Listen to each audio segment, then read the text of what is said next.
এক ইহুদি যুবক ছাগল রাখালি করে জঙ্গলে, ওই অবস্থায় জঙ্গল থেকে একটা বাঘ বের হয়ে তার একটা ছাগল খেয়ে ফেললো। ইহুদির যুবক বলতেছে, কি ব্যাপার, এ বাঘ তুমি আমার রিজিকে হাত দিলা কেন?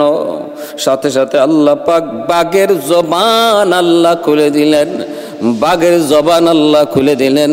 বলুন তো, আল্লাহ চাইলে বাঘের জবান আল্লাহ খুলে দিতে পারে কি পারে না? অবশ্যই পারেন, কারণ জবান দিছেন কে? আল্লাহ। যে আল্লাহ জবান দিছেন, যে আল্লাহ মানুষকে জবান দিছেন, এই আল্লাহ চাইলে জানোয়ারকেও দিতে পারেন। যে আল্লাহ জবান দিছেন, ওই আল্লাহ চাইলে মানুষের জবান আল্লাহ কেড়েও নিতে পারেন। আর রহমান আল্লামাল কুরআন খলাকাল ইনসানা আল্লামাহুল বায়ান।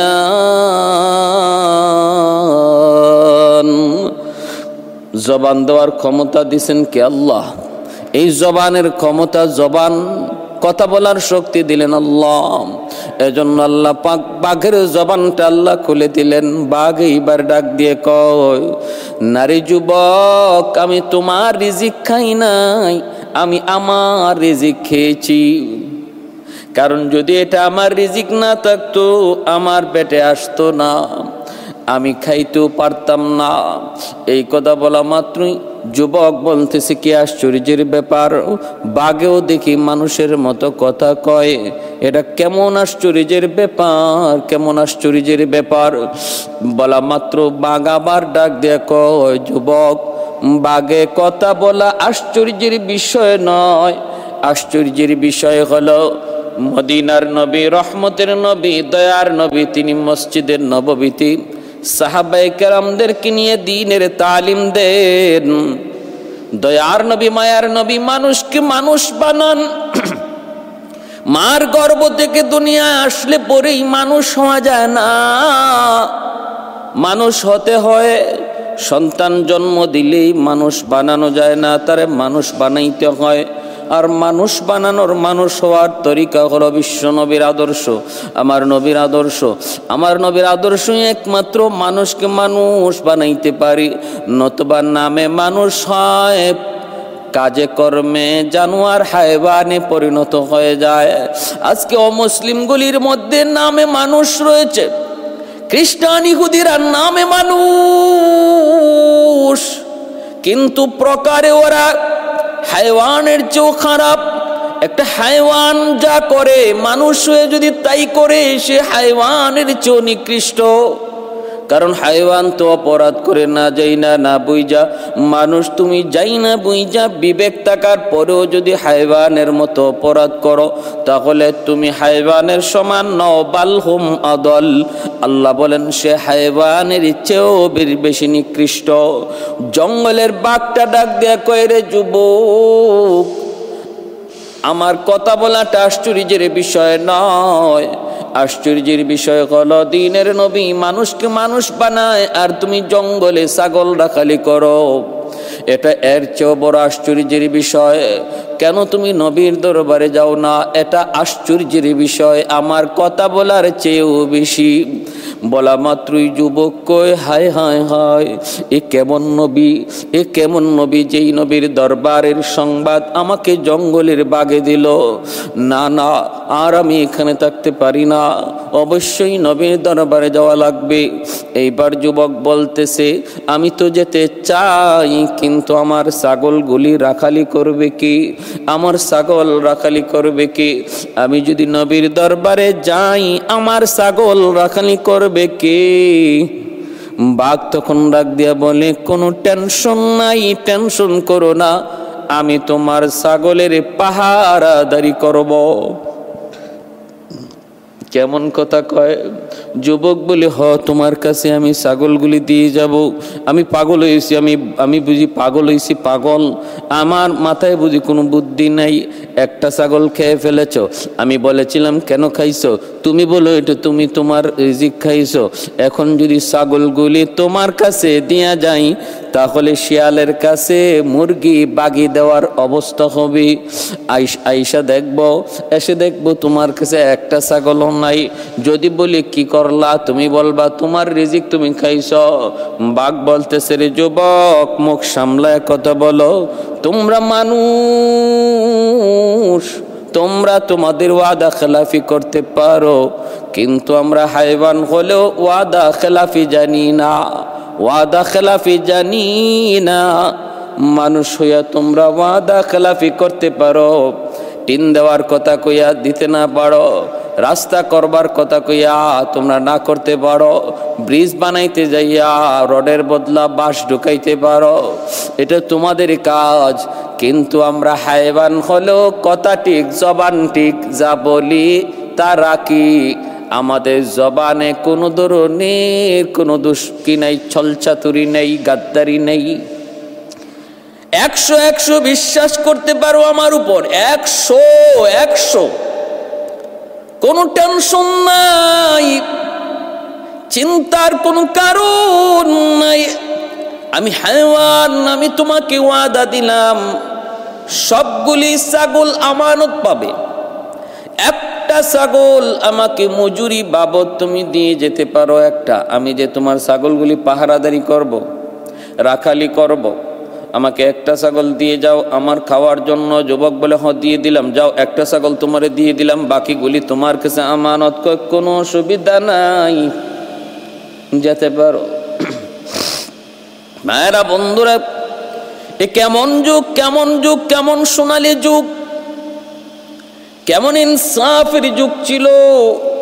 হাইওয়ানগুলি পর্যন্ত আমার নবীর খেলাফত, আমার নবীর শাসনামলে তারা জুলুম করতো না। নবীর খলিফাদের শাসনামলেও হাইওয়ানগুলি পর্যন্ত জুলুম করতো না। আর আজকে মানুষের শাসনামলে দেখা যায় হাইওয়ান তো বাদ, মানুষ মানুষের উপরে যেই পরিমাণ জুলুম করে, হাইওয়ানের চেয়েও বেশি, হাইওয়ানের চেয়েও বেশি। হাইওয়ান ও হাইওয়ানের উপরে তোরা জুলুম করে না। আজকের যুগে মানুষ মানুষের উপরে যেই পরিমাণ জুলুম করে। এ যুবক, খেয়াল করে শুনো রে যুবক, ওই ইহুদি যুবকটা ছাগলগুলি বাঘের কাছে আমানত দিয়া আল্লাহর নবীর দরবারে রওনা দিল। যেই মাত্র যুবক রওনা দিল মসজিদে নববীর দিকে, আল্লাহর নবীর কাছে আসবে, সাথে সাথে আল্লাহ পাক জিব্রাইলে আমিনকে পাঠিয়ে দিলেন। জিব্রাইলে আমিন আমার নবীর কাছে আইসা হাজির হয়ে বলতেছেন, নবী গো, ওগো নবী, এই মুহূর্তে আপনার কাছে একটা যুবক আসতেছে, ইহুদি যুবক, একটা ইহুদি যুবক আসতেছে কালেমা পড়ে মুসলমান হওয়ার জন্য। নবী গো, জানেননি ওই ইহুদি যুবকটারে আপনার দরবারের খবর কোনো মানুষে দেয় নাই, কোনো জিন্নাতে দেয় নাই, না না, কোনো মানুষ তারই খবর দেয় নাই। নবী গো, আপনার দরবারের খবর দিয়েছে তার জঙ্গলের একটি বাঘ, জঙ্গলের বাঘের কাছ থেকে আপনার দরবারের সংবাদ পেয়ে আসতেছে। অতএব আপনি তারে একটু সম্মান জানান, তারে সুস্বাগতম জানান। আল্লাহর নবী মসজিদে নববীতে সাহাবায়ে কেরামদেরকে নিয়ে দ্বীনের তালিম দিচ্ছেন। নবীর সাথে সাথে বললেন, সাহাবীরা একটু উঠো, এই মুহূর্তে আমরা মসজিদের নববী থেকে বের হব। একজন যুবক আসতেছে আমার কাছে কালেমা পড়ে মুসলমান হওয়ার জন্য। যেই যুবককে আমার দরবারের খবর কোনো মানুষে দেয় নাই, যারে আমার দরবারের খবর দিয়েছে জঙ্গলের বাঘ, আর বাঘ তারে পাঠাইছে, আর বাকি বাঘে তারে ছাগলগুলি রাখালি করতেছি। दुनिया से हर जुल्म सितम तुमने मिटाया, दुनिया से हर जुल्म सितम तुमने मिटाया, नाम से काबा को पाकीज़ा बनाया, असनाम से काबा को पाकीज़ा बनाया। दर पेशानी ने तरीक़तों को दरिया कर दिया, दिल को रोशन कर दिया, आँखों को बीना कर दिया, दिल को रोशन कर दिया, आँखों को बीना कर दिया। আল্লাহর নবী মসজিদে নববী থেকে বের হলেন। রে যুবক, মদিনার সাহাবায়ে কেরাম দুই সারিতে লাইন ধরে দাঁড়ালো। মায়ার নবী মাঝখানে তাকায় রইছেন। ওই যুবকের দিকে যেই যুবক আসতেছে, মসজিদে নববীর কাছাকাছি আসা মাত্র যুবক তাকায় দেখলো ঘটনা কি, ঘটনা কি। আমি আসার আগে আমার আসার খবর নবীর দরবার কেমন করে পৌঁছলো? সাহাবায়ে কেরামদেরকে দুই সারিতে লাইন ধরে দাঁড় করিয়ে মায়ার নবী মাঝখানে তিনি দাঁড়ায় অপেক্ষা করছেন। যুবক কাছে আসলো, আল্লাহর নবী আগায় গেলেন, বুকে জড়ায় নিলেন। মুচকে হাসি দিয়ে মায়ার নবী বুকে জড়ায় নিলেন। যুবক চোখ দিয়ে পানি জড়িয়ে আর কান্দে আর কই, নবী গো, ওগো নবীজি, আমি আসার আগে আমার খবর আপনার কাছে কেমনে পৌঁছলো? আল্লাহর নবী বলতেছেন, যুবক, তোমাকে নবীর দরবারের খবর কোন মানুষে দেয় নাই, দিয়েছে জঙ্গলের বাঘ। বাকি ছাগলগুলি রাখালিও করতেছে ওই জঙ্গলের বাঘটা। এই খবর তুমি আসার আগে আমাকে দিয়েছেন আমার মালিক, আমাকে দিয়েছেন আমার মালিক, পাঠিয়ে দিয়েছেন জিব্রাইলে আমিন। ওই যুবক তখন সাথে সাথে আমার নবীর কদম জড়ায় দইরা চোখের পানি জড়ায়, কো নবী গো, আমি আর দেরি করতে চাই না গো নবী, এই মুহূর্তে আমাকে কালেমা পড়ায় মুসলমান বানায়া দিন। ভাইরা আমার, জন্য বলছিলাম, জঙ্গলের বাঘে আমার নবীরে চিনলো, কিন্তু নবীর চাচা হইয়া আবু জাহেল নবীকে চিনলো না, এমনকি হত্যা করার ষড়যন্ত্র করে। কত বড় মাস্টার প্ল্যান গর্ত বানায় রাখলো। আর নবীর, আমার নবীর আদর্শের উত্তম একটা দিক হলো অসুস্থ মানুষের সেবা করা। ওই অসুস্থ মানুষের ভান ধরে বিছানায় পড়ে আবু জাহেল নবীকে ডাক দিল। আল্লাহর নবীও নেক নিয়ত, সাদা দিল, আমার নবীর দিলের মধ্যে কোনো ছলচাতুরি নেই।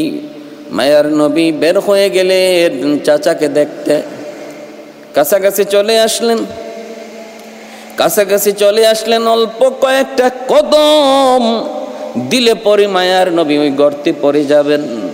ওই অবস্থায় আল্লাহ পাক জিব্রাইল আমিনকে বলেন, জিব্রিল তাড়াতাড়ি যাও, আমার বন্ধু তো বুঝে না রে, আমার বন্ধু তো বুঝার কথাও না, আমার বন্ধু তো জানে না, আমার বন্ধু তো জানার কথাও না, আমি আল্লাহ না জানাইলে বন্ধু কেমন করে জানবে? যাও জিব্রাইল তাড়াতাড়ি যায় বলো, আমার বন্ধুকে সামনে যেন আর একটা কদমও না বাড়ায়, ঘটনা তুমি খুলে বলে দিও। জিব্রাইল আমিন এসে হাজির। আল্লাহর নবীকে জিব্রাইল আমিন কানে কানে বলে দিলেন। আবু জাহেলের লোকগুলি জিব্রাইলকে দেখলেন না, অদৃশ্য নিরাকার হইয়া কানে কানে বলে দিলেন, নবী গো, আর কদম দিয়েন না, একটা কদমও সামনে দিয়েন না গো নবী, কারণ আপনি যা ভাবতেছেন ঘটনা তা নয়। আপনি যেমন সাদা দিলের মানুষ, আবু জাহেল কিন্তু এমন সাদা দিলের না। তার ভিতরে রয়েছে নেফাক, তার ভিতরে রয়েছে কালিমা, তার ভিতরে রয়েছে নাপাক, আর আপনার ভিতর হলো পাক। এজন্য আল্লাহর সাহায্য আপনার সাথে। যাদের দিল পাক এদের পক্ষে আল্লাহর সাহায্য, আর যাদের দিল না পাক এদের সাথে আছে শয়তান। যাদের দিল পাক এদের সাথে আছেন আমার আল্লাহ। কে? আল্লাহ। জিব্রাইলে আমিন বলেন, নবী গো, আর কদম দিয়েন না, কারণ আবু জাহেল অসুস্থ নয়, বিছানায় পড়ে অসুস্থ মানুষের ভান ধরছে আর গর্ত বানায় রাখছে। উদ্দেশ্য হলো আপনি বুঝবেন না এখানে যে গর্ত, পা দেওয়া মাত্রই নিচে চলে যাবেন, আবু জাহেল লোকজন নিয়ে আপনাকে মাটি দিয়ে চাপা দিয়ে দিবে। এই হলো ওর ষড়যন্ত্র, এই হলো ওর ষড়যন্ত্র। অতএব আপনি সামনে যায়েন না, রিটার্ন আপনি ব্যাক করেন, এখান থেকে আপনি আবার চলে যান। আল্লাহর নবী কথা জানা মাত্রই সাথে সাথে নবী কদম জায়গায় জমায়ে দিলেন, আর সামনে বাড়লেন না। নবী এখান থেকেই তিনি কদম সরায় রওনা দিলেন, চলে যাচ্ছেন চলে যাচ্ছেন। আল্লাহর নবী জানাইলেন কে? বলে আল্লাহ। নবী চলে যাচ্ছেন। আবু জাহেলের লোকগুলি কয়, মুহাম্মদ কি ব্যাপার, আপনি কি যাবেন না? নবী কয়, না আমি যাব না, আমার একটা প্রয়োজন আছে, আমার একটা প্রয়োজন রয়ে গেছে, আমার একটা দরকার রয়ে গেছে, আমি পরে আসতেছি, যাও। এই কথা বললাম আর নবী কদম এখান থেকে পিছনের দিকে ব্যাক করে চলে আসলেন। লোকগুলা এবার আবু জাহেলের কাছে গেল, কপাল থাবড়াইতে থাবড়াইতে কপালের মধ্যে থাপড়ায় আর বলতেছে, হায় হায়, আর যদি আর কয়েকটা কদম দিত তাহলেই তো মুহাম্মদ গর্তে পড়ে যেত। এ দুশমনের দল, তোমরা যত ষড়যন্ত্র করো, আমার আল্লাহর ষড়যন্ত্র, আমার আল্লাহর কৌশলের কাছে কিছুই না। ওয়ামাকারু ওয়ামাকারাল্লাহ ওয়াল্লাহু খায়রুল মাকিরিন।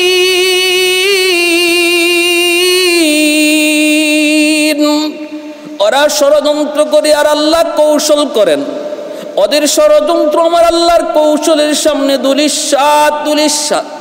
এত কষ্ট করে যেই গর্ত বানাইলো, মুহূর্তের ভিতরে আল্লাহ ধ্বংস করে দিলেন, নস্যাৎ করে দিলেন। আল্লাহ জিব্রাইলকে পাঠায় নবীকে এখান থেকে পাঠায় দিছেন। কয় আগেই তো জিব্রাইলকে পাঠায় আল্লাহ পাক রব্বুল আলামিন, তিনি তো আগেই ঘর থেকে বের করাইতে নিষেধ করতে পারতেন, কিন্তু না, বের করাইয়া কাছাকাছি আনাইয়া ওদের আফসোস বাড়াইয়া, হাই রে হায়, আর যদি 2 কদম দিত তাহলেই তো গেল। ওদের মনের ভিতরে আফসোস আকাঙ্ক্ষা বাড়াইয়া, যন্ত্রণা বাড়াইয়া আল্লাহ পাক ওদের সমস্ত ষড়যন্ত্র নস্যাৎ করলেন। নবী রিটার্ন চলে গেলেন। এইদিকে আবু জাহেলের লোকগুলি আবু জাহেলের দরবারে দৌড়ে হাজির হয়ে বলতেছি, জাহাপনা নেতাজি, আর ঘুমায় থাকার লাগবে না, এবার বিছানা থেকে উঠে যাও। কয় কেন, কি হয়েছে? কয় তোমার ভাতিজা আসে নাই।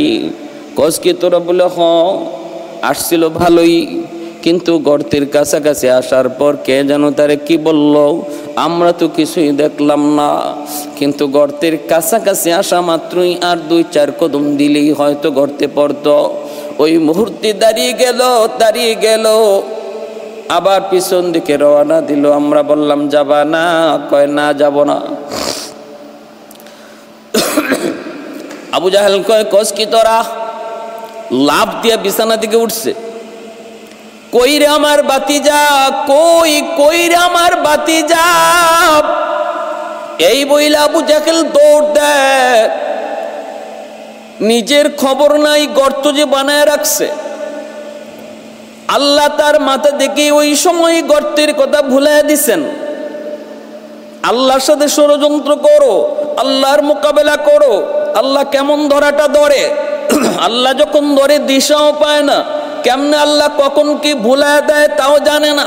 মুসা নবী ফেরাউনের দরবারে, ফেরাউন কয় তোমার আল্লাহরে কও, তোমার আল্লাহ যা পারে আমিও তা পারি। মুসা নবী কয় আল্লাহ, আমার আল্লাহ একজন হায়াত দেয়, মৌত দেয়। ফেরাউন কয় আমিও হায়াত দিই, মৌত দিই। বলে কেমনে? জেল থেকে 2জন মানুষ আইনে একজনকে মারলো আর একজনকে জিন্দা ছেড়ে দিল। কয় দেখো, একজনরে হায়াত দিছে আর একজনরে মৌত দিছি। মুসা নবী কয় ওরে হারামি করছে কি? হারামি। এইবার ফেরাউন কি মুসা নবী বলতেছে, ঠিক আছে আমার আল্লাহ সূর্য পূর্ব দিকে উঠায়, পশ্চিম দিকে অস্ত নেয়, তুমি পারলে সূর্যকে পূর্ব থেকে নয় পশ্চিম থেকে উঠাও, পূর্ব দিকে অস্ত নেওয়াও। ফেরাউনি কথা শোনা মাত্রই ফাবুহিতাল্লাযী কাফার, নির্বাক হয়ে গেল, জবাব বন্ধ। আল্লাহ তার মাথা থেকে ওই সময় কথা বলে দিচ্ছেন। কোন কথা? সে যদি বলতো যে না সূর্য তো পূর্ব দিক থেকে আমি উঠাই, পশ্চিম দিকে অস্ত নেওয়াই, সূর্য পূর্ব দিক থেকে আমি উঠাই, আল্লাহকে বলো সূর্যকে পশ্চিম দিক থেকে উঠাই, তো এই কথাটা বলতে পারতো, বইলা সে একটু প্যাঁচ লাগাই দিতে পারতো, কিন্তু মাথা থেকে বুদ্ধি সরাই নিছে কে? আল্লাহ। এজন্য আল্লাহ কখন কার মাথা থেকে বুদ্ধির বাহাদুরি করে কোনো লাভ নাই। আমার বুদ্ধি খুব বেশি, আমার ব্রেন খুব বেশি, আমি খুব চৌকান্ন, আমার কোনো ক্ষতি কেউ করতে পারবে না, আমার কোনো ক্ষতি হতেও পারে না, আমার কোনো লস হইতে পারে না, এমন বাহাদুরি করা ঠিক না। তুমি যত বড় জ্ঞানী হও, যত বড় চৌকান্ন হও, আল্লাহ যখন চাইব তোমার ধরত, আল্লাহ যখন লিখে রাখবো তোমার তকদির কোনো ক্ষতি, তখন দেখবা তোমার বুদ্ধি বিবেক ওই জায়গায় কোনো কাজ করে না। পরে তুমি আফসোস করবা, হায় আমি এত বুদ্ধিমান হওয়া সত্যি এই কথাটা বুঝলাম না কেন, এই ইশারাটা বুঝলাম না কেন। এজন্য বাহাদুরি করে লাভ নাই রে আল্লাহর গোলাম, কোনো কিছুর বাহাদুরি করে কোনো লাভ নাই, বাহাদুরি করা যায় না, কারণ সব কিছু দেওয়া আমার আল্লাহর। ওই বুদ্ধি বিবেক বিবেচনা যুক্তি তর্ক সব কিছু আল্লাহ পাক তোমার ব্রেইনে দিয়েছেন। যখন তিনি চাইবেন এটারে কাজে লাগাইবেন, যখন তিনি চাইবেন তোমার এই শক্তিটারে আল্লাহ অকেজু করে দিবেন, অকেজু। ভাইরা বন্ধুদের জন্য বলতেছিলাম, একটু খেয়াল করে শুনুন, মনোযোগ দিয়ে শুনুন। আবু জাহেল কয়, কই রে আমার ভাতিজা কই গেলা? কইয়া লাভ দিয়া আবু জাহেল বিছানা থেকে উঠছে, দৌড় দিছে। দৌড় দিয়া নিজেরই খবর নাই, নিজের মাথায় তখন এই চিন্তাটা নাই, আমি তো দরজার সামনে গর্ত বানিয়ে রাখছি। দৌড়টা দিয়াই নিজের গর্তে ধপাস দিয়া পড়ল, নিজের গর্তেই নিজে পড়ল। এইবার আবু জাহেল নিজের গর্তে নিজে পইরা কয়, হায় হায় আমি এটা কি করলাম, আমি এটা কি করলাম, আমি এটা কি করলাম, আমি গর্ত বানাইলাম অথচ আমি খবর রাখলাম না। এ আবুল আমারে উঠা,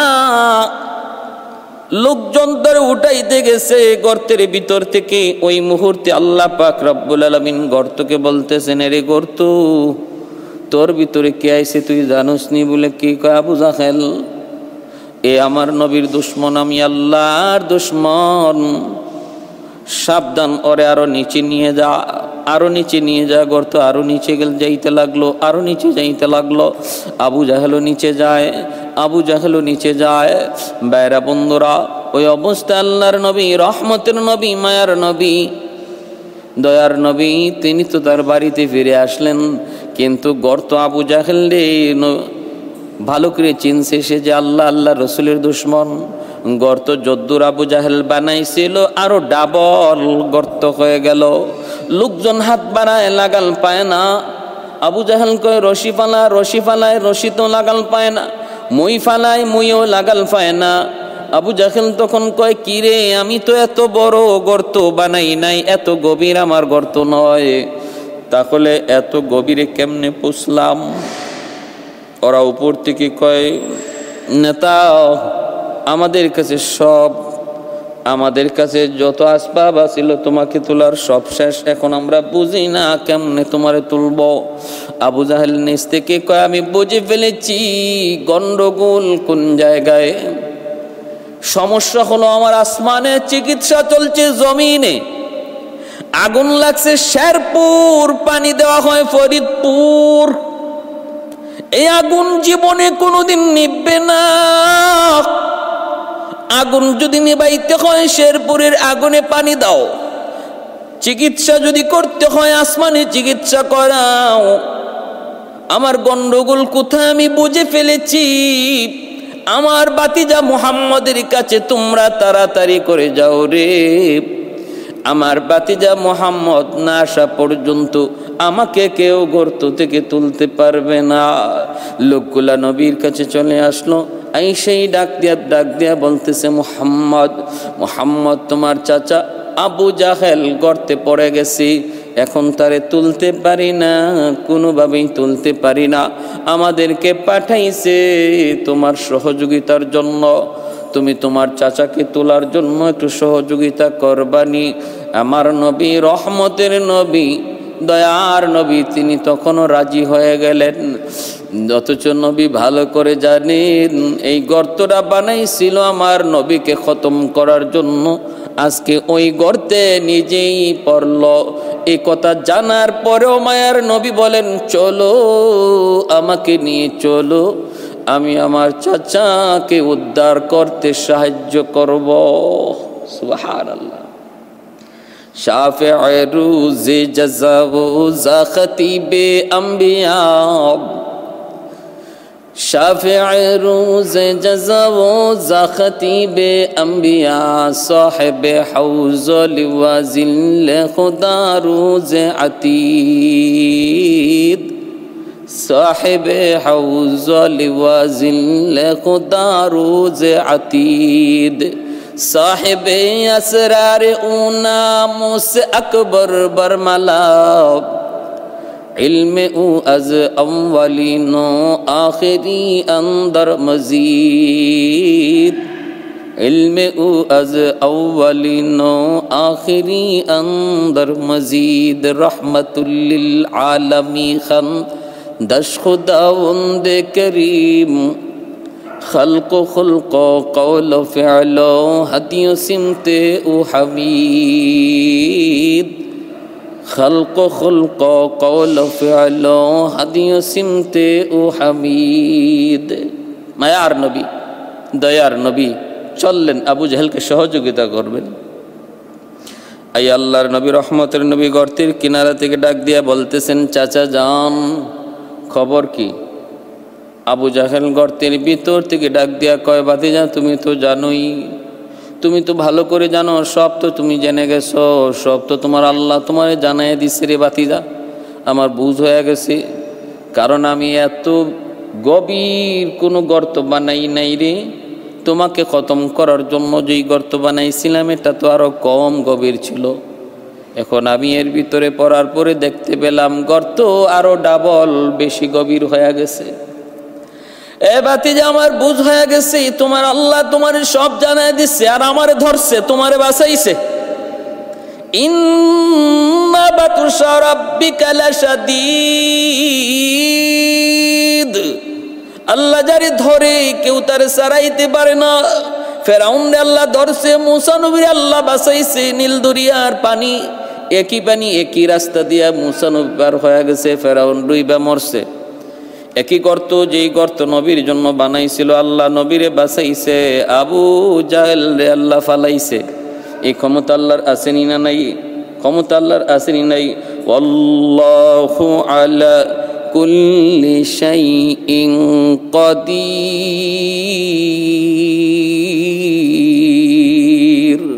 আল্লাহ পাক সব কিছুর উপরে ক্ষমতাবান।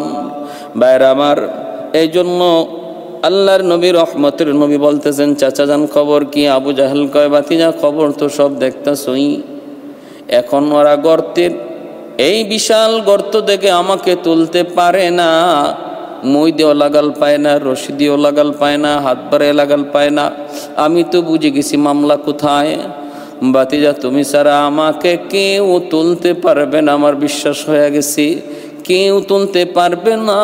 দুনিয়ার কোনো শক্তি নাই আমাকে এই গর্ত থেকে তুলতে পারে, শুধুমাত্র তুমি ছাড়া।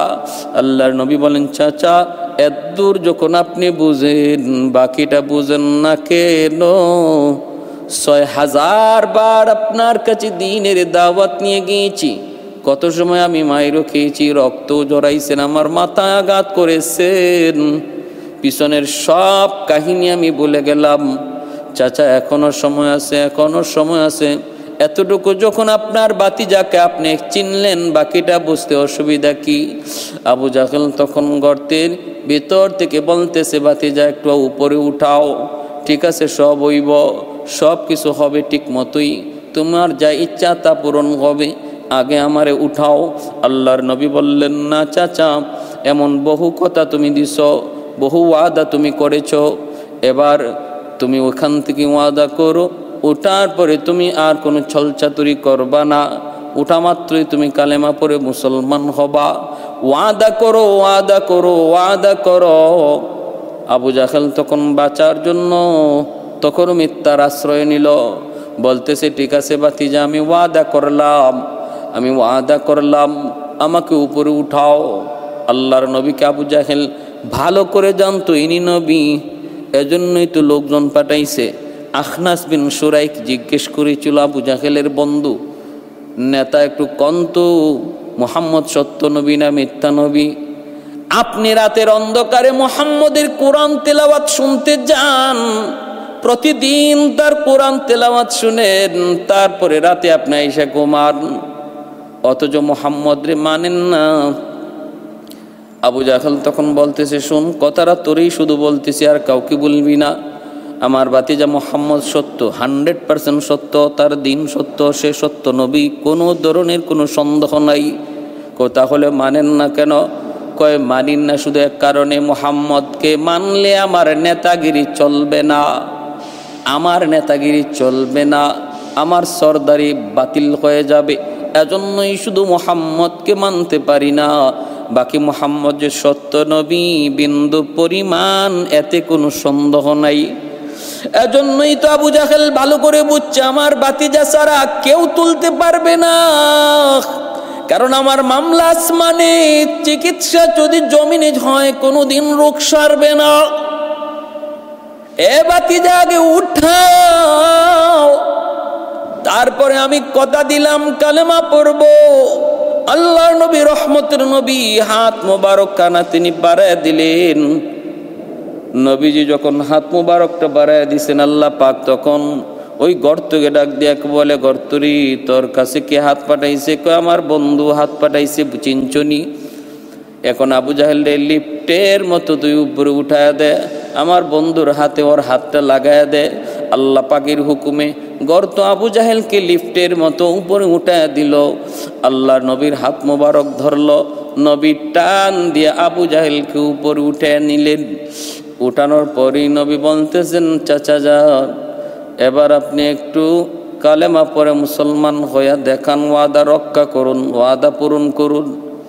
অথচ দেখেন কত বড় বেঈমান, পড়ার সময় দেখছে সে যে নিচে যায়, ওঠার সময় দেখছে গর্ত তারে লিফটের মতো উপরে উঠায়।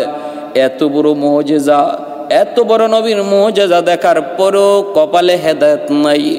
নবী যখন বলেন ওয়াদা পূরণ করুন, তখনই আবু জাহেল কয়, ভাতিজা তুমি যে এত বড় জাদুকর আমি আগে জানতাম না। নাউজুবিল্লাহ, এত বড় মুনাফিক। কই তুমি যে এত বড় জাদুকর এটা আমি আগে জানতাম না। কি বুঝলেন? হেদায়েত কপালে নাই। হেদায়েত কি নাই? কপালে নাই।